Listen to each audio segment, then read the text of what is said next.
Welcome to Aggie Pride, a UC Davis football podcast, an interview-driven show focused on stories over stats, and your number one home for everything happening in FCS football, the Big Sky Conference, and of course, your UC Davis Aggies. Each week, we sit down with players, coaches, alumni, and voices around the program to dive deep into the stories that matter and have a little fun along the way. This is Aggie Pride. This episode is proudly sponsored by Next Level Sports, delivering the best youth sports experience. If you have a young, aspiring athlete in 1st through 7th grade, this is your chance to get on the field with Next Level flag football at UC Davis. All teams are coached by a current UC Davis Aggies football player, giving kids real mentorship from the same student athletes who practice and play on the same field within the Aggies football program. All activity takes place at UC Davis Health Stadium, so you get the full game day experience every week. Whether your participant is brand new to the sport or already obsessed with football, Next Level focuses on skill building, teamwork, and growth. It's an incredible way to build confidence, make friends, and learn from true role models. Sign up today at nextlevelsports.com. Give your athlete the best youth sports experience. All right, welcome back to Aggie Pride, a UC Davis football podcast. I am here with, I would say, like one of the leading voices in the FCS college football world. It's none other than Samuel Akem. Sam, how you doing, man? I'm doing good, Brock. How you been, man? I've been good. We were just saying, we're like, let's wait and actually catch up over the podcast because Absolutely. That's just kind of the vibe. So yeah, I mean, I'll just ask you, man, like what's going on? I know you're deep into the Deep Ball podcast, and you're also raising money for schools across the country. Like, just how's life going for you? It's good, man. Me and my wife just moved. You don't know Montana much, but we lived in a small town called Alberton, just like 30 minutes outside of Missoula. We recently, like a month ago, moved back to Missoula, outside of Missoula in the Y. It's in Missoula County now. And then me and Keenan in January started the Deep Ball podcast. So I don't know if you were paying attention, but during the regular season, he came on my main channel. Yeah. And we would just catch up about Grizz ball every week. I mean, the Grizz fans loved them. The Cat fans honestly loved them too. Just, like me working for Skyline Sports, I've become very objective. Obviously, I'm still a Grizz at heart, but like I'm objective. I cover the entire Big Sky. Yeah. And now I've kind of branched into covering the entire FCS. Keenan, he'll be the first one to tell you, I'm a Grizz fan. I don't care about the Bobcats. I don't like the Bobcats. I don't care anything about that.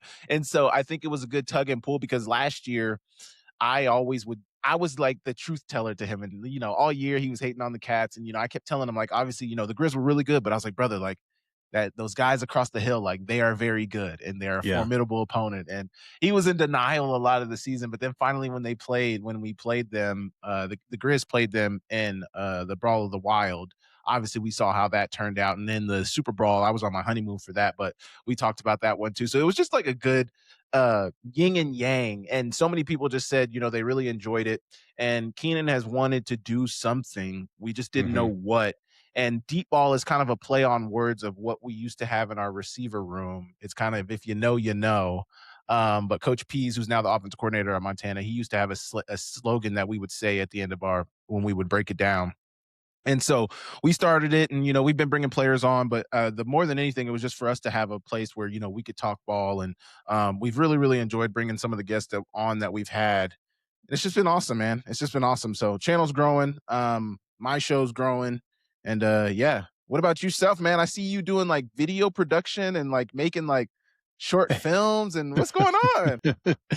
Yeah, man. Well, and that's one of the things that's kind of interesting. And the next couple guests we're having on our podcast, like I have that similar lifestyle where it's like we have full-time day jobs and then we also have like creative endeavors outside of work, and then we also have like the football aspect and the podcast, and so when you are starting your podcast and then I see the work you're doing with Skyline, like I relate to it. I mean, it's interesting because growing up I was always that kid who people were like, oh, this is a football obsessed, his whole life is about sports type of guy.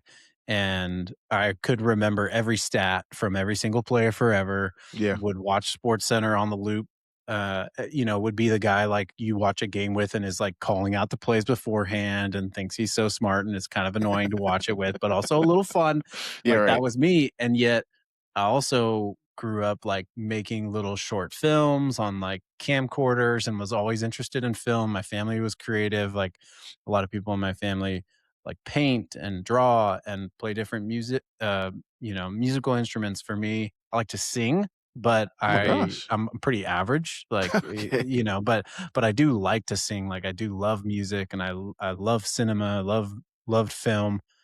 It's weird, we don't really watch movies as much anymore, at least, like, Mm, my household, like, we don't like, a lot of my favorite movies are still, like, from 10, 20 years ago. It's yeah. weird just how, like, streaming and TV shows have taken over on that, and then there's reality TV, and so 2, 3 years ago, I was just, like, making monthly videos on my iPhone, which is a hella nice camera, as we Yeah. know, and they were, like, artsy, and I would just film, like, stuff all the time, and I was always, like, having an eye for things or keeping my eye out for, like, things that were beautiful or stood out to me or, things that were emotional because that's kinda, like, my nature, and it just grew out of sheer curiosity and passion, and then, like a lot of things in life, just obsession, just Yeah. even with, like, the podcast, it's like, I want it to look nice, I want it to sound nice, I want it to be something that we can be proud of, and I think that with film too, like, I want to create things that are meaningful,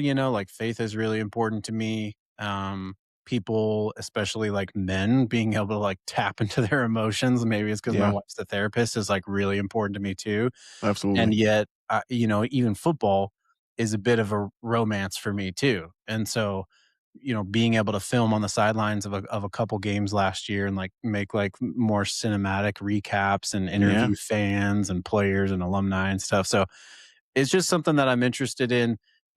I have a 9 to 5 that provides really well for my family, and that Yeah. is something that I take seriously and am committed to for the long term. But I do view like film as a way to tell people stories. And, there's some exciting things on tap, like with potentially current UC Davis football players and former UC Davis football players, like stories that I want to tell about them. And then there's also just like stories about people beyond the world of sport that I'm naturally interested in, like the one I did on The Painter, To Be Seen, Justine Martinez, for those who haven't checked it out.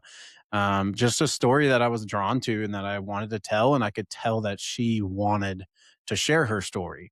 I think that's something that I kind of look for, even in the podcast too, is like where you can see when a spark is going on in someone's life. Sometimes it's public on social media, and that is one of the positives of social media. I've never had it until the fall, and then now having it, you can see when people are sharing their lives, like, Yeah. and in my mind I'm like, oh, I think God's doing something there. Like, Yeah.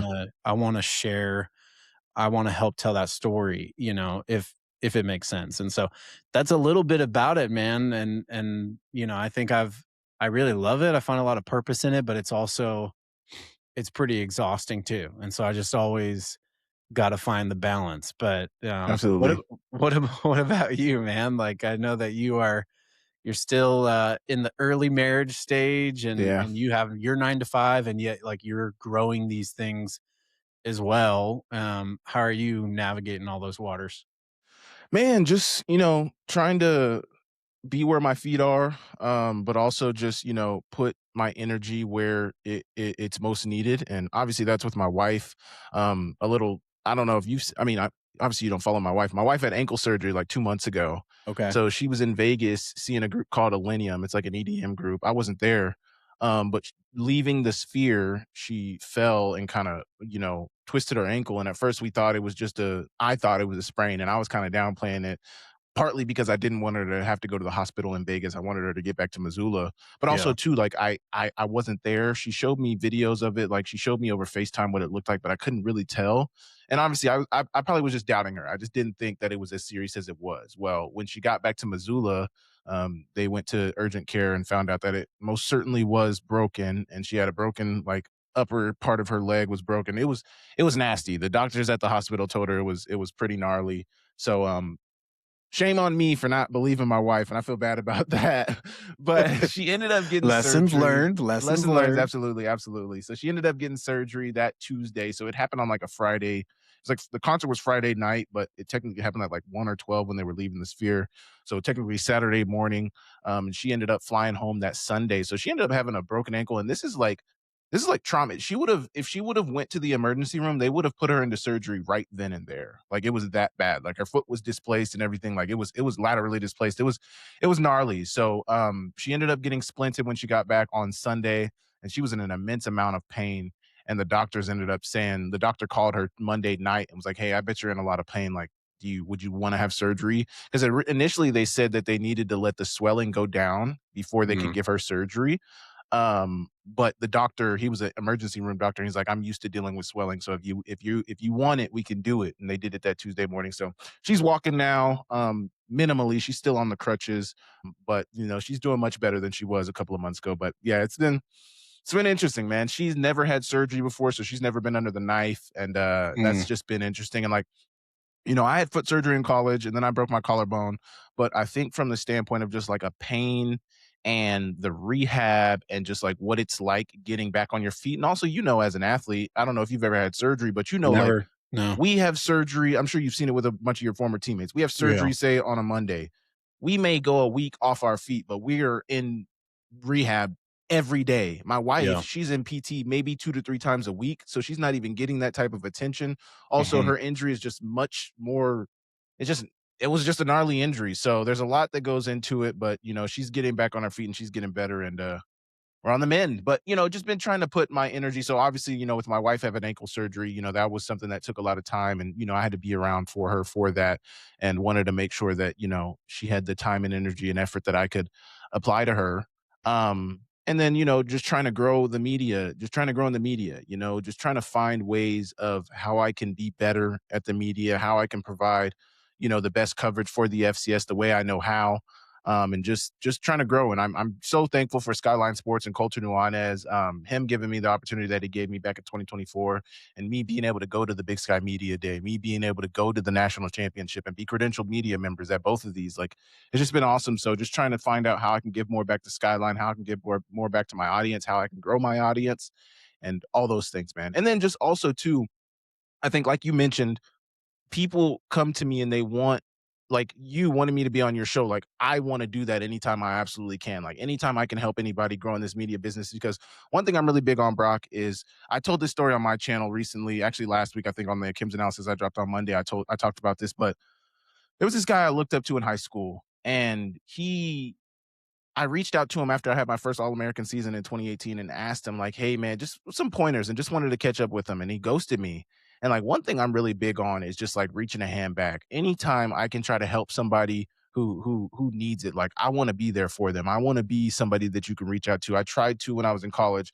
Anytime kids would DM me, I always tried to reach back to them and be like, give them any type of advice I can. Anytime somebody asks me to do a camp, I try to give them my time. Anytime a coach wants me to speak to their team, I try to give them my time. Like I'm just really big about that because I think, I wouldn't be in the position I was right now unless culture was willing to give me an opportunity. I wouldn't be in the position I was unless Sean Rainey, who works at SWX, which is the local Mhm. ABC station, wasn't willing to give me a weekly 30-minute segment when I first got into the media. Like there are so many people along the way who have given me an opportunity, and I wouldn't be where I am right now if those people hadn't been willing to give me the opportunity. So really big on that and just trying to grow and divide my time evenly. But also, too, you mentioned the mental health. I'm so sorry this is so long winded, but No, no, no, I'm it's big good. on mental health. I'm big on mental health as well, and that's something that I've really been hammering on lately because I don't know why. Just sometimes it just feels like things have been off, and my wife is always trying to tell me just how good I'm doing in things. And, I understand that like sometimes I just feel like I should be doing better. Like my channel should be further and like I should be more advanced in whatever I'm doing. I should be working with more schools in the state and like whatever it is. I just feel like I should be doing better. And, I'm really big on, getting in therapy. I have a therapist and, I'm big on that. I tell any kid I talk to, if you're feeling some type of way, it is okay to talk to somebody because it matters. And, it, I'm big on that too. So just trying to perfect my mental health and trying to make sure I'm staying on top of that because, sometimes I feel low too. Sometimes I don't feel okay too. And it's okay to admit that. Hmm. A lot of interesting stuff in there, man. Absolutely. And I think to hang on the therapy and here's the thing, like, I listen to Skyline Sports, I listen to Coulter's radio show, less in the off season. Mhm. Um, I listen to your podcast, and I think I also listen to, like, The Daily, which has, like, daily news, from the New Yeah. York Times about, like, what's going on in the world. I also listen to, like, sermons from our church, Yeah. and I think the same with the listeners of this, like, they are coming here for football. They're coming here also to be entertained, and Mhm. that from I think that's one of the things that stands out about you compared to a lot of other FCS analysts is, like, you are entertaining. And I always say that to guests. I don't say anything to you before you come on because you know what you are experienced in this more than a lot of people who we have on at times. Yeah. And yeah, like one of the things I normally tell people is like, hey, just remember, like, this is supposed to be fun, number one. Like, Yeah. people are coming here to have fun. Like, they're not necessarily coming here for like all the X's and O's. Now, that is fun too, though, Mhm. for some people. And I know that's something that you have done really well. We haven't done that as much. And part of that is because, like, we have not prioritized that timing wise. Like, It's niche it, also. Not it everybody takes is a into lot that. of time. And Mhm. it takes a lot of Absolutely. time to watch film and stuff, and I'm like, even while we were chatting about, like, what do we wanna talk about? Like, Montana key players, UC Davis, maybe even preview that game a little bit. I feel like that game is, like, maybe the marquee game Yeah. of the year, definitely for us For on our certainly for you schedule. guys, yeah, Yeah, absolutely. because we don't play Montana State this year, but it's like, you know, I just think, like, it's so important to remember that, like, this is fun, but, the point I was gonna make is about therapy, so bear with me, people All who good. are rolling their eyes, but it's like, the reality is, a lot of listeners have been to therapy as well, and so have I. My bent is anxiety more than depression, so, like, my bent is to not as as worry, is like concern, is and you can see it even from my life at times. It's like, oh, this guy is probably going too hard, like he's probably doing too much. Like, yes, that is true. Like, my bent is I need to slow down. Like, when I finally do slow down, it's like, yep, now you can kind of process some of the stuff. But there's also like the other people, like you even mentioned yourself, potentially is like, man, some people are bent as like depression. And I think when people see, like, all that you're doing, especially people who are public, like, I would say you are a public figure, especially in this world, Yeah. then people assume positive. People assume, like, must be doing well. Seems like he's crushing it, And so I think it's good that you kind of bring that up. May is Mental Health Awareness Month, and Absolutely. like I said, my wife's therapist, so we care about it, and a lot of the athletes even who are listening, like, that's an important aspect of football is like mental health. Mhm. Sometimes that can take a B player to an A player just by getting your mind right and being able to be consistent from that standpoint. And I Let's just feel like we're seeing it, Yeah. sorry to cut you off. I feel like No, we're yeah, seeing go. it so much in sports of just so many athletes who are dealing with mental health and so many who Yeah. meet their untimely demise by way of mental health. I just feel like it's something that needs to be highlighted. And I'm so glad you brought up Mental Health Awareness Month because it's so important, man. I mean, like, there's a lot on these kids' plates, and social media is so big, and so many people have an opinion, and sometimes I don't think people understand how much their opinion may affect a kid's mental health, but it does. And it's just very important that we highlight it at all times and let these kids know. Like, there's this kid from Oklahoma recently who was getting killed online because he didn't get signed, and people started pulling up his stats and saying like, "Oh, like, why did you think you were going to get signed based on these stats?" And I just had to hit him up and let him know, bro, like, hey man, like, none of these people have ever done what you've done. Just keep your head high, but also understand that, like, it's okay not to be okay. And if you need to talk to somebody, if you need to talk to me, if you want to get on the phone, let me know, man. Like, it is okay. And people have these opinions. People can hide behind these social media accounts where their face isn't on there, but like, they would never say that to you in person. And if you're not okay, if you're feeling a type of way, it's okay to let people know. It's okay to talk about that because it matters. And we see it so much today where somebody might not have talked to somebody and they end up doing something that you can't take back, and that is the worst thing that can happen to somebody, most definitely. Yeah. Yeah. Yeah, and last thought on that for me, is, I don't think one thing you've done a really good job is, like, you have all these different avenues. You do a good job on YouTube, you do a good job on X, you do a good job on Instagram. You have multiple companies, and you have a broader topic. Like, we we were like, there's nothing on UC Davis football. We just want to start a podcast for UC Davis football. There's probably more fans out, that'll come out of the woodwork if we do. Mhm. True, that happened. Like, it's grown. People listen to it consistently. There's more UC Davis pride, or Aggie pride, as we say. And it's been fun to just talk about the team because, I mean, I didn't even follow the team as closely or that closely before we started the podcast. And then we were like, oh, this is really fun. Like, oh, our team's really good. We hired Coach Plow right when we started our podcast. Like, thank you, God, Yeah, because right. if we were in the Ron Gould era, like, this would have been a flop probably. Mhm. But we haven't done as many, like, you know, national landscape type stuff. And that's something that, like, Sam Herder and some of the guys have talked about. Like, hey, if you like just talk about more teams or the college football landscape, like, you'll probably get more listeners. Like, and maybe that's even Absolutely. like a rebrand and that sort of thing. Of course, UC Davis doesn't want us to do that. They like want us to keep it on UC Absolutely. Davis, which But is for totally growth purposes, if you really want to grow, it's necessary. yeah, yeah. And so, I lost my train of thought of where I was going there, but I think it's something that you have done really well is that, but, it came back to me. So there was this fan, because we have some fans too, and like they will reach out and say things, and we talk about all sorts of things. And this one guy was like, "Hey, like, let's meet up, or would you want to come to this, or would you want to come on the podcast? Like, I think it'd be cool to have like a fan episode." And he was basically like, "Hey, man, like, I'm not doing well. Like, I'm just like not really up for it. Like, I'm kind of struggling mentally." And I was like, "Hey, dude, I'm like, let's meet up. Like, let's hang out." And he didn't take me up on that, but I think it just this is like a fun, like, uppity, like, okay, well, new coach at Montana. Like, what are you thinking? And yet these same fans who are commenting like, "Oh, ask Sam this on the show." Like, you kind of break through that barrier and they're like, "Oh, dude, I'm not doing good." And Yeah, right. so interesting, just how, like, and that's I even think of like comedy, and like I was dying last night at the roast of Kevin Hart. I was dying. Yeah. And yet, like, and I bring up comedy because, like, entertainment, levity, like, that's we're Mhm. doing a lot of that on this. Comic relief. Yeah, but it's like comedians have a lot of comedians have, like, a heavy burden they're also carrying. So Yeah. they're so close to one another, like entertainment and tragedy, and they're so closely tied. And so, I think it's good that we spend a pocket of time on it. Let's now bridge our way to getting closer to this 2026 FCS Thank season. God.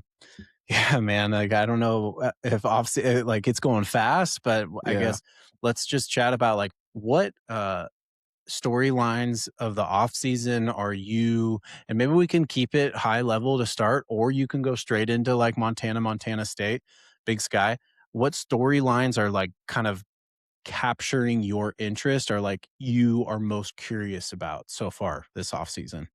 The most important one for me would be NDSU leaving the subdivision and what that'll do to the top of the subdivision. I think Montana State was already going to be at the top, but then you also have South Dakota State, who's up there. Montana, what does that look like for them? UC Davis, what does that look like for them? Illinois State, like all the top of the Big Sky in the Missouri Valley. That's the biggest storyline for me. How does that affect everybody's motivation? What does that do for North Dakota? That's kind of where my mind immediately goes. Because obviously they had a stranglehold over the FCS for the longest time. And even if they hadn't left, they weren't going to win it this year because they lost to Illinois State, but they were going to be there year in and year out. So how does that affect South Dakota State? Does that give more teams more motivation to put more money in their athletic departments, put more money into football so that they can be more competitive? I don't know, but I think that's going to potentially affect things. I know there's a lot of people around the FCS that believe that Montana State, South Dakota State, the Montanas and the Dakotas are still just going to run the FCS. So we'll see how that goes. But that's my biggest storyline for now. How about yourself? What is a big storyline you think you're following? Yeah, I mean, I think it's interesting to have you bring that up because, again, and I think it shows the difference in like how you cover it and how we cover it. Like, we're so like head in the ground, just focused on our school more so. And, like, we're having alumni on, and we're going to Yeah. the alumni golf tournament. And I have like 3 more podcasts I need to edit from that. We did like a legit, 2 camera setup. Like it's really sweet setup Hey, there. nice. We had Bill Walsh's son join us before, but like Wow. that's just like you had Cal Poly player on this week, and I was Yeah. like, that's awesome. Like I love how you're doing that. And so when you say like what are the things I'm most curious about, like the North Dakota State departure, like that is not the first thing on my mind, but it is clearly the biggest storyline of FCS. I will say this, I drive a lot for work, Mhm. and hadn't tapped into like FCS football podcast as much, but I did recently. I listened to Sam Herder's like Mondat. and yeah, something like that, and it was actually just like one of those solo episodes, which you know how that goes. I've done that like a couple times. It's a strange experience, but he was Trying to just bit like, my channel, man. yeah, like, which goes back to you're hella entertaining. Sam, bless his heart, is a different vibe, Yeah, right. and and yet I was locked in for like the 20-minute episode, and he was just very positive, which I think he's good at being neutral. Yeah, He was right. very positive about the momentum of FCS football, despite North Dakota State leaving, and I think so it's better for the subdivisions. yeah, that's interesting. Like, it's almost like when everyone hated Alabama all those years, we were so fatigued of it. Mhm. Like when everyone hated the Patriots all those years, like when you get that success fatigue, it happened to the Warriors. Like it is so nice to watch Victor Wembanyama play right now. Chill Like out. I'm from I, f- Oklahoma. Relax. oh, hey, they won this week. We They did. they evened Monday it was up. a tough night for me. Tough. Yeah, yeah, dude. But I mean, right now, so you don't like him, but I think a lot of the country likes him. He's the darling right now, most certainly. But in a couple years, if he keeps doing this, I think we're gonna get annoyed. Everybody will hate him, most It's certainly. just human nature. It's just Yeah. weird. So I think my number one storyline is just UC Davis centric, is like back to back quarterfinal appearances and third straight year of a new quarterback, Mhm. and yet third year of Coach Plow at the helm. Yeah. Do we break through and make it to a semi?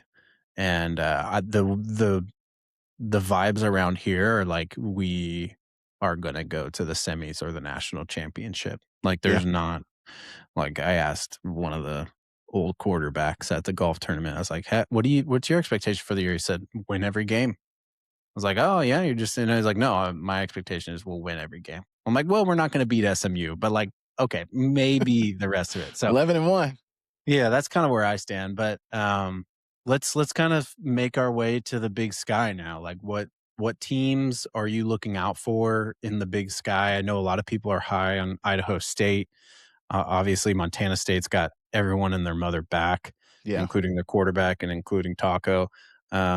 But then there's the new guy in town in Montana. So like what are you making of the Big Sky Conference? I think it's going to be very competitive. I think they're still the three at the top, which is Montana State, Montana, and UC Davis. I'm really high on UC Davis just because their schedule. Now, you Yeah. mentioned the Montana game for UC Davis, and I also think that is a extremely important game for you guys because of the fact that you guys don't get to play Montana State this year. You guys won't have Sac State because of them leaving the FCS, which I can get your thoughts on that. You leaving the FCS, and I can get your thoughts on that as well.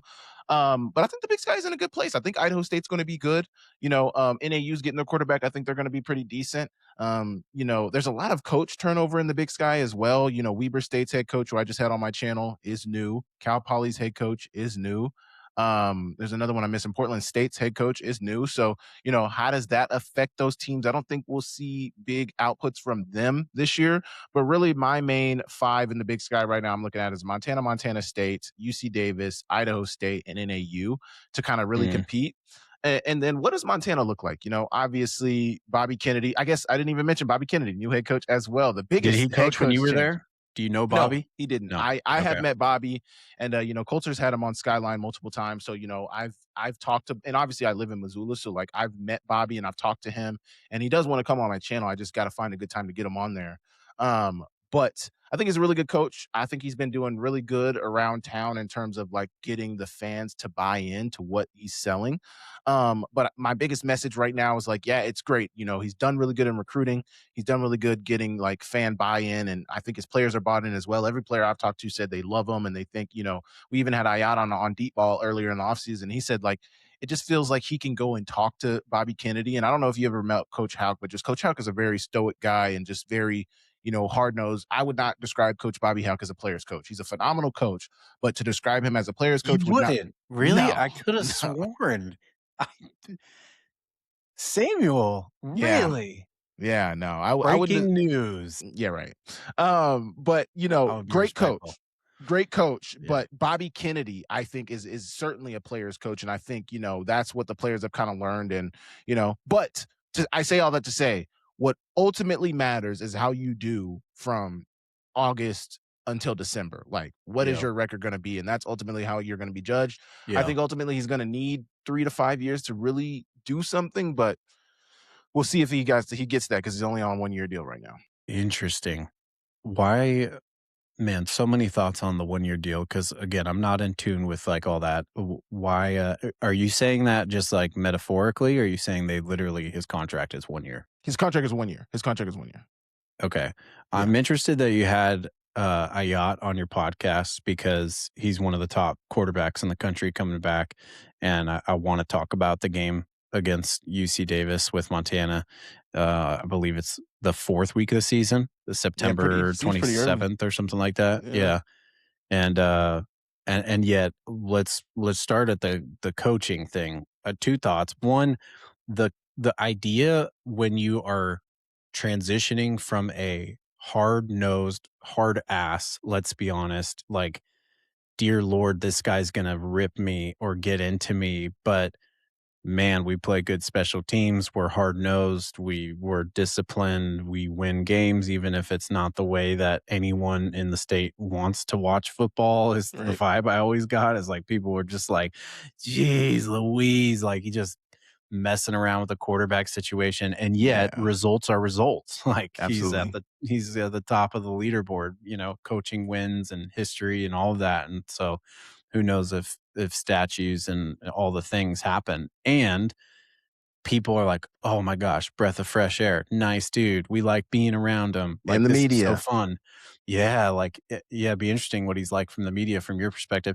And like if you don't win, then it's very quickly associated with like he's too soft, he's too nice, you know what I mean? And Absolutely, so yeah.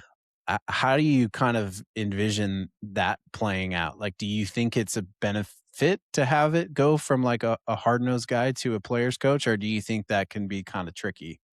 I think a lot of people appreciate how he's been in terms of being very open with the media, allowing players to talk to the media, allowing assistant coaches. I mean, we had Coach Pease on, the offensive coordinator as well. Yeah, I saw That that. never happened, So I Yeah. think people are very appreciative and, they like his demeanor.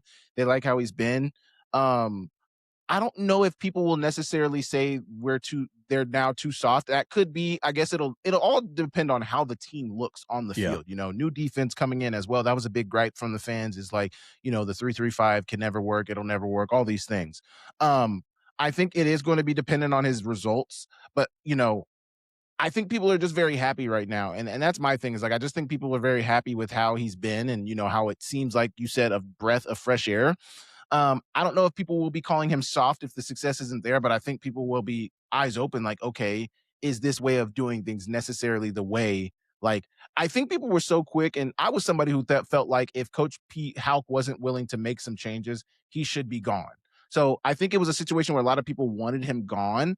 But one message I had always sent, although I felt like Hauk should have been gone, and I thought it was time to move on, respectfully move on both sides. It's hard to win, man. And one message Coach Alk always used to say to us is winning is hard, losing's easy. Just go ask those guys after a victory. And it truly is, man, like winning in college Mhm. football is hard, man. Winning every Saturday is hard, no matter if it's Utah Tech or if it's UC Davis or if it's Montana State. Getting a Yeah. win in a 60-minute football game is hard. And it takes from Monday to Saturday to put in the work all the way up until kickoff to get that victory. Everybody knows that. So Halk did know how to have one more point than the other team on Saturdays. And I think that stands out to me. But we'll just have to wait and see. I think Coach Bobby Kennedy has done everything he needs to do up to this point to be where he's at. He's done good in recruiting. He's dominated the in-state recruiting battle so far. He's got some really Interesting. high-level Because that's been a recruits. big thing. I've heard a lot of talk about Montana State having the edge for the last few years. Look at the guys who won the national championship. Taco Dowler from Billings, West. Yep. Adam Jones from Sentinel in Missoula. Adam Jones is from Missoula, Yeah. where Montana is. That hurts. Zach Cruz. There was some extenuating circumstances why Zach Cruz didn't end up at Montana, but he's making plays at Montana State. He's an in-state guy. Cole Taylor, their all-conference linebacker. He's an in-state guy. Braden Zimmer, I believe, is an in-state guy as well. I mean, everybody who made plays on the team who was a big impact player was an in-state player. Caden Dowler, the defensive player of the year. Taco Dowler's brother, also a Billings West kid. I mean, all the impact players were from in the state. And, that has been something that, I don't know, for whatever reason, Hauck wasn't able to win. And to see Bobby Kennedy do that at a high level is good. But that's why I also feel like he needs 3 to 5 years, because if he's getting all these in-state recruits and he's winning the battle that Montana needs to win, will he have the opportunity to coach these guys and develop them?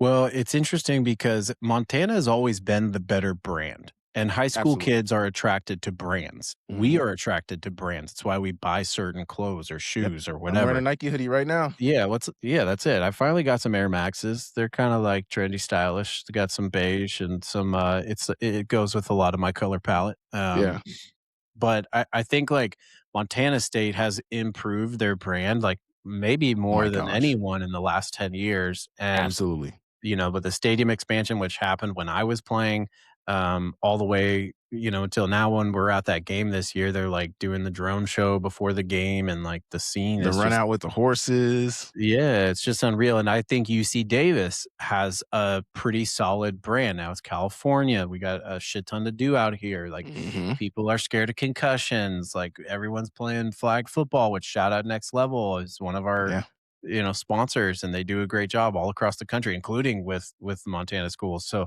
I think from my vantage point, like if Hauck maybe hurt the brand from like if I'm 16, I don't know how many 16-year-olds, maybe Victor Wembanyama, like he's like, bring it on, like coach me as hard as you can. But a lot of 16, 17-year-olds, like they want to go somewhere cool. Times they are want to go changing. somewhere. Yeah, they want to go somewhere where you got like a little bit of a bigger stadium, which Walgriz is. You got a little bit more of that, I would say brand appeal. But Hauck didn't lean. What you're saying is correct. Hauck didn't lean into the brand enough. Like use that to your advantage. Yeah, and maybe just putting someone in there like Bobby Kennedy. you have 3 Bobs in a row. That's insane. That's interesting. That's really interesting. So we had Bobby Biggs. We had Bob Foster. Dear Lord. Okay. Then we have a Ron. Now we have a Tim. We had a Dan in between there. Yep. Okay. So a lot of 3-letter first name coaches, though. Yeah. At least Tim, abbreviated Bob, 3-letter. Dan. Yeah, which is interesting. Breakout players for each team. Let me get us back on track. So I want to hear now we are like getting into this specific matchup, and you can talk about how it lands in the Montana grand scheme of their schedule.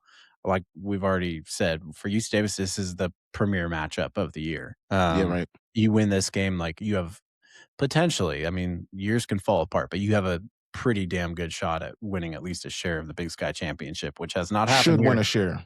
Yeah, it hasn't happened here in 8-9 years. So, what about Montana, though, where this game lands in terms of the importance? You obviously are always playing the Cats, and then segue that into like, what are the players this year to look out for? We know some of the big names that are coming back at the running back and quarterback position, but what about the rest of the team? Well, first things first, there's a lot of turnover on the defensive side of things. All the players like Peyton Wing on the defensive side is the one. Solomon Tuliapupu in year 9 is another guy, and then offensively, Ayat, Gilman, and Brooks Davis.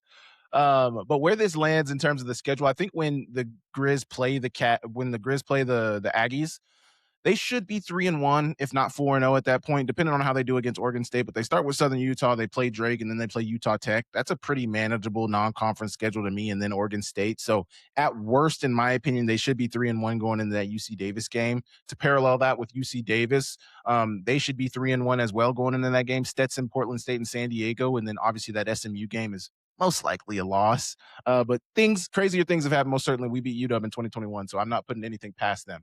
But 3-0, 3-1 at worst, 4-0 at best against Montana. So we could be looking at two 3-1 teams who are probably going to be ranked in the top 10 coming into that game. So it's probably going to be top 10, top 15 matchup. Coming into the season, both of those teams should be ranked in the top 10. So that game could be a top 8 matchup. It's going to be a very highly anticipated game. Obviously, it won't be the start of conference play since both schools are playing a conference opponent to start the season. Yeah. In week 0.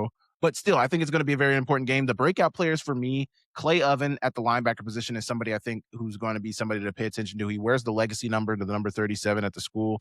Obviously, he got his feet wet last year, didn't play a ton, but he's coming into his junior season, so I expect him to do some good things. There were some good some good tight ends that I saw. Reese Brooks, the one from Cal Poly, the transfer, he looked good to me in the spring game. But I think they're going to need another receiver. So I think Legend Lyons is a player who could potentially break out. He wears number 6. Reese Brooks, I can't remember what number he's wearing, but he's at the tight end position, light-skinned brother. I think he could break out. On the defensive side of things, I'm going to need to know more of them, but Clay Oven is the one that comes to mind. I don't know much about their defensive line, and that is the one thing that I'm kind of questioning on their defensive line is like, who is going to show up on that defensive line? I think that's the biggest hole that they have. But in the secondary, they have a lot of players who can play. It's just about who will play. So I think I'll know more when we get to the regular season and we really see what that defensive makeup is. But Clay Oven is somebody I expect to break out. I think they need to have him break out. And then somebody at the tight end position. They haven't really used the tight end position a ton, but I think they got some guys who can go and who they should really tap into. Mm. Yeah, I'm wondering, just about the Big Sky, like those top 3 teams. Like, do you envision like Montana State? And I know you're a neutral guy. Like, if you were to give an early prediction, like, is it a Montana State Big Sky champion back to back to back? Is that 3? Is that a 3-peat? Did they do it in 2024? I'm trying to think. Yeah. Yeah. I think they did. Yeah, they beat the Grizz to finish the 24 season. Yeah, it'd be a 3-peat. Yeah. Yeah. So yeah, is that like kind of what you're expecting at this point? Like, most certainly. They are the favorite. In my mind, most certainly. They are not only my favorite to win the Big Sky, and UC Davis can certainly share that with them because they don't play them. So I think, Montana State's the favorite, but they're my favorite to win the national championship. It's a no-brainer at this point. Yeah.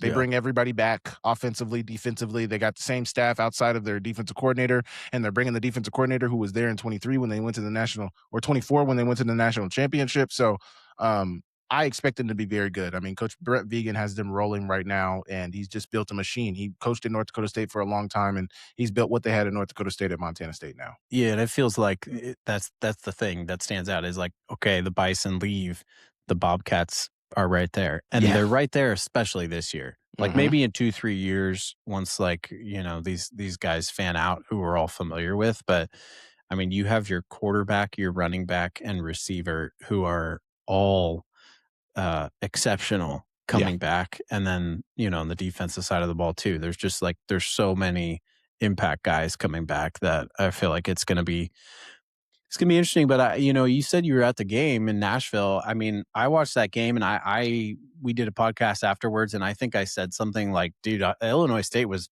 the better team." Absolutely, and I've heard that asked, on other podcasts, and some people answered like diplomatically, but you felt that too, right? Like Montana State played pretty shitty in that game, in my opinion. They came out really strong in the first half. They played really well in the first half. I thought Justin Lamson played really, really well. In the second half, I thought Coach Niekamp, the defensive coordinator, who actually was my coach at Montana, I didn't play defense, but, he was a coach when I first got to Montana. And, man, I thought he had a really good game plan. I mean, in that late third quarter through the fourth quarter, bringing the pressure, he really did a good job of being able to get Lamson uncomfortable, making him make some errant throws and putting the ball in, honestly, really bad position to where Illinois State had that game won. They had it won in regulation if they just make that. Well, maybe, we'll see what they do in the next drive. But the way the defense was playing against the Montana State offense at that point, they make that field goal. My guess is they're going to win that game. That gets blocked. They get in overtime, score in 2 plays, Yeah. and they get the PAT blocked inexplicably. The Yeah. crazy part about that is Montana State actually lost in the quarterfinals, or maybe I even it remember was in the this. second round 2 years Yep. before that, the Yep. exact same score on the Yep. exact same type of Yep. play. Man, I thought Illinois State played a good enough game to win. I thought, and I've wanted to ask this, and I know, I have so many people from Montana State who watch my channel and they support me a ton. But my biggest thing was, did Montana State win that game or did For Illinois sure. State lose that game? And in Yep. my honest opinion, I would say Montana State's the national champions. You guys cannot take anything away from that. They're the national champions, and they have the rings. The rings are freaking ridiculous, man. The fact that those things are stupid, but stupid in a good way, by the way, to everybody listening. I think rings are stupid. I mean, I have a finger tat wedding ring. I mean, rings are cool. They go forever. They resemble a lot in marriage. But like in terms of championship rings, it doesn't land for me. It lands for you? I thought they looked really we cool. won one conference championship when I was in college. I did not get the ring because I was poor and we had to pay for it. They made you guys pay for them individually? Yeah, because it's 2010 or Yeah, right. whatever the hell it was. It was 2009 UC Davis. We had like Russell Athletic, Yeah, dang, like Russell. shiesty t-shirts, dude. Like we're taking it back to, it was no bueno. There was no Montana money there. Yeah, We right. got more money now, but Yeah, right. was, No, I thought they looked really cool. My one gripe, obviously, tapping into my Grizz ties, is the fact that they had like so many shots at the Grizz. I'm like, man, like you guys are the national champs. Stop thinking about Montana. Like you guys are the best. And obviously, I'm sure Montana would have made some shots. My whole point about that, the rings, whatever, they all look cool. They're the national champions. Illinois State lost that game. Unequivocally, they gave it to Montana State. They were going to win that game, and they did everything they possibly could do to lose that game, and Montana State took advantage of it. But I wouldn't necessarily say that Montana State won that game. Illinois State, in my opinion, lost the game. And that's my biggest point. But, to any Montana State fan, I sound like a hater. I sound like a Grizz homer. I sound like, I'm just trying to take anything away from them. I mean, the first thing that Taco Dowler did after they won the national championship is I'm sitting in the press conference asking questions, and I see Taco Dowler like smirk at me. And I don't know what he's smirking at, but then I get on Twitter after the game when we're back at the Airbnb in Nashville, and he tweets out to me like, oh, like, didn't you say we couldn't beat man coverage or whatever? And he beat man coverage. Like, the biggest thing I've noticed about being in this media is like, so many Montana players come up to me and like, man, I love what you do, man. Like, I listen to all your stuff. And like, these guys are listening, man. Yeah, and for sure. It's crazy. So he took a shot at me, and I don't even remember ever saying that. I don't remember ever saying that. He might have just done some Jordan thing and like made it up. But everybody's going to think I'm a hater. But I think Illinois State lost that game. But credit to the Cats. They won the national champions, and you can't take anything away from that. Yeah, we're not, I don't think we're at that level where like other teams are like talking shit to us. I think the in-state rivalry there for you guys too. And you just like have a much larger audience than we do. But I get shit from local UC Davis stinks. Like, sometimes people are like, hey, like, like maybe want me to be more homer, want us to be more homer, which, I think is interesting because I love UC Davis and we're like hella partial, as you know. Like we're so partial. But if it's not exactly the opinion that gives positive light on UC Davis, like that can put it a certain way and whatnot, which everyone gets their opinion. They want, but also they want you to be super homerish. But when it comes down to it, they don't really want that, because a lot of times people tap in because they want to hear the honest thoughts. Like, how do you really feel? And if the team played bad and you're saying, man, I thought that was a great game, we played great. And like, how can they really trust you as a in this space? It's not interesting either. Like when I think we should do that to kind of close it. And because I know we've chatted for a bit. We got to get back to our days, but like, what would be like your one honest take? Maybe I'll start and you can think about it. Like, I would say like an honest take that I have about UC Davis is, I'm going to give a lot of takes because I haven't chatted UC Davis much yet. I'm worried about the tight end position. Mm-hmm. That's been like a position of strength the last few years. we've had really good athletes. We've had versatile athletes. We love getting tight ends involved. I think similarly, maybe Plow's gonna do what he's done with quarterbacks, where it's like, oh crap, we got to have a new quarterback. What's going to happen? Well, he figures it out each year, and Yeah, so right. believe it or not, like my honest take is, I think both of our quarterbacks are young too, shifting to quarterbacks, but I think he's gonna figure it out. Like, it was such a different offense under Miles Hastings from what we asked the quarterback to do Yeah. to then go into Caden Pinnock. And, Trainer Cleveland is gonna be a sophomore. Jackson Collick is a redshirt freshman. And I think they have not said publicly who the starter is gonna be. People have gone back and forth, like, behind the scenes. When I was out there in the spring watching, like, I think Jackson's potentially like the more gifted passer. Trainer's Yeah. definitely the more gifted runner, but he still throws the ball really well. I think there was like growing pains. Like people were like, "Oh man, like they're both young. Like it's a Yeah. work in progress. Like we'll see what Caden happens." Pinnock was young too, though. Exactly. Caden Pinnock was freaky though. I wonder if Yeah. these guys have that freaky factor that he had. Like it's Mhm. probably going to play out differently, but my honest take is that like it is like a nice schedule. Like dear Lord, you don't lose in Hillsborough to the Vikings to start the year. Dear Lord, you don't go down to Sidney Crawford Center down in North County, San Diego, and lose to the non-scholarship Toreros. Like Hey, they these got are a good just quarterback, man. yeah, that's right. And I did watch some film on him. He was fun to watch. Yeah. Um, but I think from my standpoint, it's like even the conference, like how we dodge the cats. Like there's a lot that lines up well, and so my honest take is that like I am on board with like, yep, we're gonna be better than potentially even advertised this year. It would be very surprising if things fell apart. Like I think I'll flip it to you to close with like your honest take, and I'll also ask you to predict that September 26th or whatever the heck it is matchup against the Grizz at UC Davis Health Stadium. My honest take is that I honestly think the Cats are going to be better than everybody in the Big Sky this year. I honestly think the Cats are going to be better than the Grizz this year. Um, but my honest take is that, the Grizz really need a victory against the Cats. The fan base needs it. Bobby Kennedy is going to need it. I think the rivalry could kind of use it a little bit as well. But my honest take is that the Cats are just quite frankly going to be better than everybody. Yeah. They're really good. They're built from top to bottom. They got all the pieces, all the makings of a team that is going to dominate from start to finish. And I just think they're going to be. I mean, they've done it now. And the biggest thing for me with Montana State this year is like, are they going to be bored of the process? Like, are they still going to enjoy the process? Are they still going to have that drive? Like last year, you hadn't done it and you wanted it. Also, too, this year, everybody wants to take your head off. Everybody wants to beat you. Everybody has motivation to beat. Oh, we just beat the national champion. So how do they deal with being the hunted as opposed to hunting? But my honest take is that they're going to be really good and that they're going to be really hard to beat. And they got the confidence, they got the swagger, they got the monkey off their back. So I just think they're going to be very, very tough. And I've tried to tell Keenan that over the last couple of weeks, and Yeah. it's a hard pill to swallow for anybody who is wearing the maroon. But Yeah. you got to be honest with yourself. My take on the game on September 26th in Davis, California, is that I think it's going to be a battle. I would give UC Davis the edge. I know I called it a That's right. pick'em on my show. I know I called him at a pick'em game, but I think I would give Davis the edge.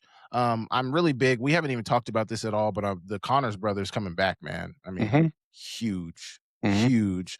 My biggest question mark though is the quarterback position, and I'll revert back to what I said a little bit ago when we were talking about just like the outlook on the season coming into that match.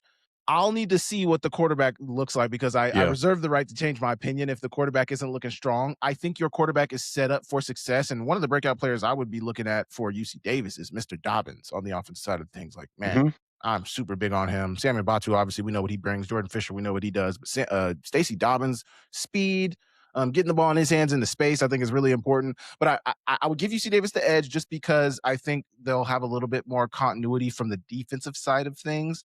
But I need to know what that quarterback position looks like because Cali Yaya is an All-American and he's top 3 quarterback in the country right now. So he is no slouch at all. Yeah, I'm really interested to see what he looks like this year.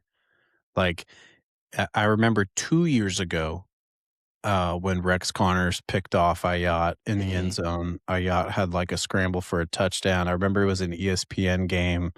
It was a solid UC Davis win in Missoula, and we were watching it with friends and family here, and it was late West Coast, and I was like, you know, he made a play, and one of my wife's family members who like they're all like UT people down in Texas. So they're used to watching FBS football. So they're kind of like, kind of looking down on an FCS game. Yeah. And yet they see it and they're like, oh geez, like the environment's incredible. And there were playmakers on both sides of the ball. You had Land Larson like hurdling people Yeah. everywhere. And then Ayat like had a hurdle into the end zone himself. And I remember like my wife's dad being like, who's this guy? Like, this guy's at the FCS level too. Like, man, there's Yeah. some dudes on this field. Which is another point of like, man, only 6 guys drafted, which is very interesting. And like even seeing our team is like, man, we had one guy get a call. That's it. Wow. Period. Full stop. And it's like, you kind of pitch these things too to recruits like, hey, like, you can come here and like you can go to the next level. And like we see that with Teddy Buchanan. Like he was a all rookie team guy Yeah. last year. Yeah. Land Larson was Dog. having a really good preseason with the Patriots until he got hurt. And so it'd be interesting to see how he bounces back this year. So a little bit of surprise there. But I just go back to Ayat and I think, man, he really leaped a lot because in that game he made that splash play, but then he also looked bad for stretches. I remember 2 years ago when we played y'all.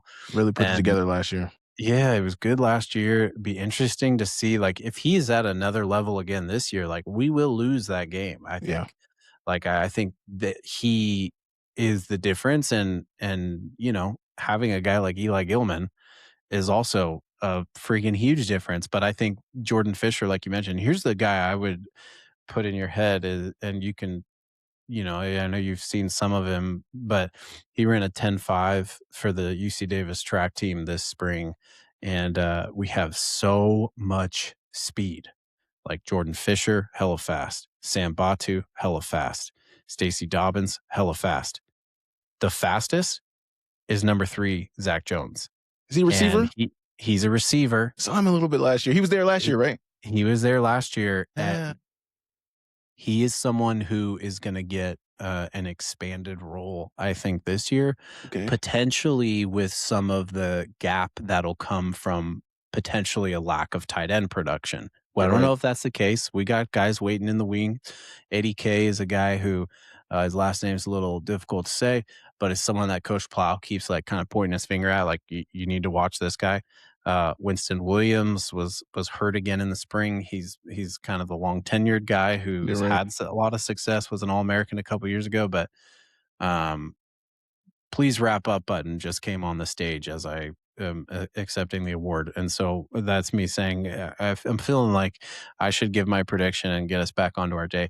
I think UC Davis is a team that is going to be probably the favorite going into that game, depending on how both teams look. Yeah. It'll be a massive crowd. Last year, there was 17,000 people in a 12,000 seat stadium because we have the grass end zones for that specific week. And we played Weber State or something like that. Yeah. The reason why that's the game that the school has every single freshman. There's 40,000 students at UC Davis, Sam. And the 8,000 freshmen all get walked into the stadium with a little flag from an orientation leader, and they all attend that game no matter what. So we're going to have 15 to 20,000 people at that game. Ooh. Every year it's bumped up in attendance for that specific week. Last year we had really good attendance throughout the entire season in Davis.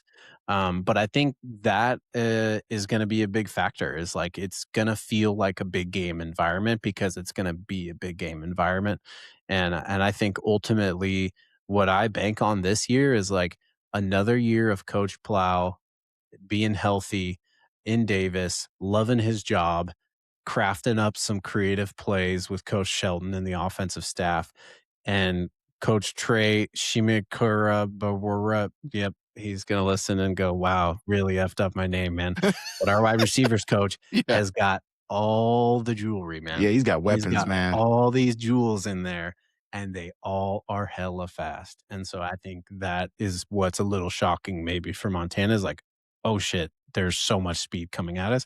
So I think we win that game. I think we win all of our FCS games. I really do. I Okay. think it's a year where, like, watch out. Yeah, absolutely. If there was ever a year for them to get it done in the 2020s, it's this year. It better be, right? Yeah. It better be. Yeah. Well, this has been fun, man.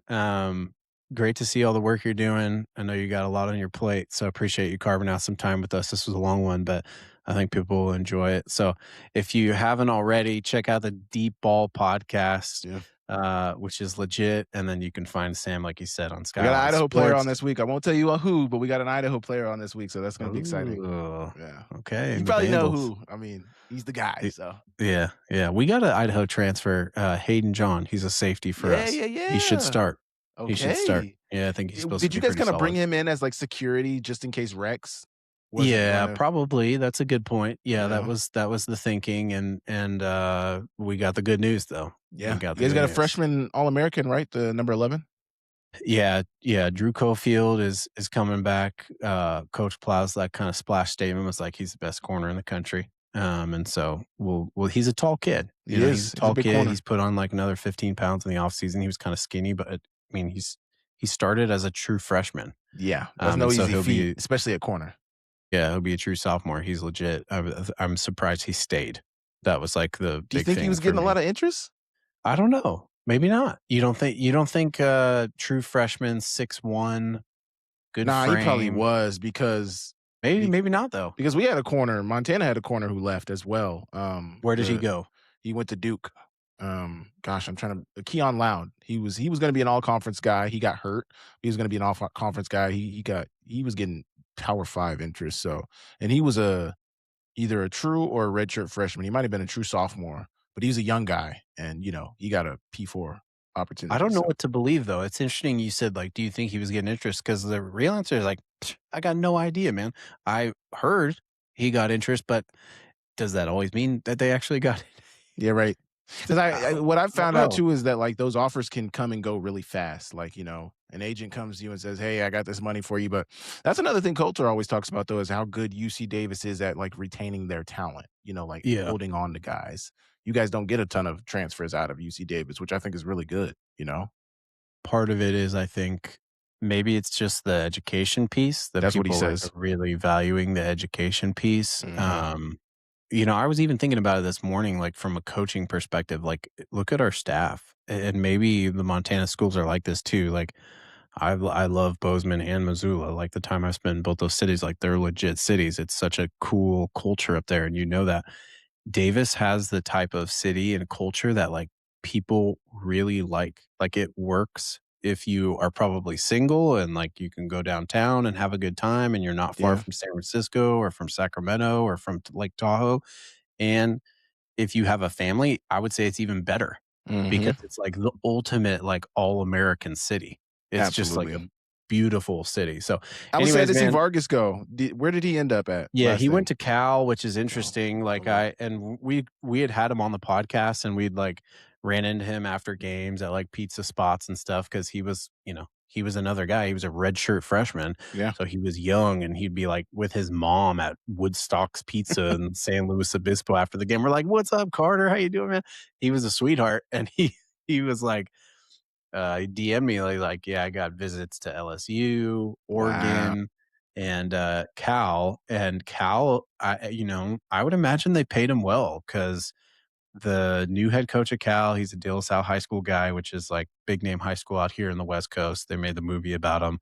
And Coach Tosh, who was the Alabama DC, and then he was most recently the Oregon DC, like he is now at Cal. And I think he only took that job because they said, we are investing a bunch of money now. Yeah, And right. so they did really well in the portal. Like ESPN ranked them as like the 9th best portal class in the country, which is significant. And Yeah. so I think Carter, like they've featured him like on social media and stuff early. Like I think He's a dog, man. he's amazing player, dude. Yeah. Like he's an amazing player. I'm excited to watch him there. Cal was like kind of my childhood favorite team. So Okay. it'll be fun to watch him there. Yeah. Yeah. All right, man. Well, we'll have to do this again. Who knows? Absolutely. I wanted to kind of give predictions because, with life, I didn't know if we were going to be able to catch up again before We the got to season, but find a way to make it happen. Yeah. If not, for sure during the season then. Absolutely. Are you going to come out to Davis, do you think, for that game? I don't know. We'll have to look at it. I don't know. We'll have to look at it. I'm doing a new thing this year where I'm going to be going live on Saturdays after all the games. So I'll be recapping all the games and like maybe, I don't know, you got a family. See, that's the thing that I have working for me too is like I don't have any kids right now. Yeah. So, but I want to I want to go live after That'd Saturdays. be fun if we have a big win like stuff. after that game. That could be fun. Yeah. We are doing on-field podcasts after the game. Like, I don't know if you remember the last 2 games of last year, we did it on the field, and we had like our former head coach on, Coach Biggs, another former head coach who's coached at FBS level and CFL stuff, Coach Smite. And this year the school has like green lighted like, hey, we're going to have players come join your set. And like, we're going to try to like build a set. Do you guys that's really cool for you guys. You guys have a lot of buy-in from the school. Cause you know, I don't know how big the media presence is out there, but there's a ton of media covering the Grizz. So I think a lot of times in Montana, like they try to be fair. Like they don't want to give one publication too much access because everybody's got to get access. SWX, MTM Sports, but like it seems like you guys have the full buy-in from the Aggies and the UC Davis athletic department. That's so huge, man. Like being in this space, having the buy-in from the athletic director, being able to get access to players and coaches, so important, as I'm sure you found out. Yeah, no, that's big time, and I think that's a shout out to UC Davis because I think they have been really supportive of this, and we just want it to be a positive thing for the school. We're gonna be supportive of the school ultimately. Well, all right, man. We'll get onto your Memorial Day weekend. Yes, sir. Great to catch up with you, man, and be thinking of your wife as the recovery continues. Yes, sir.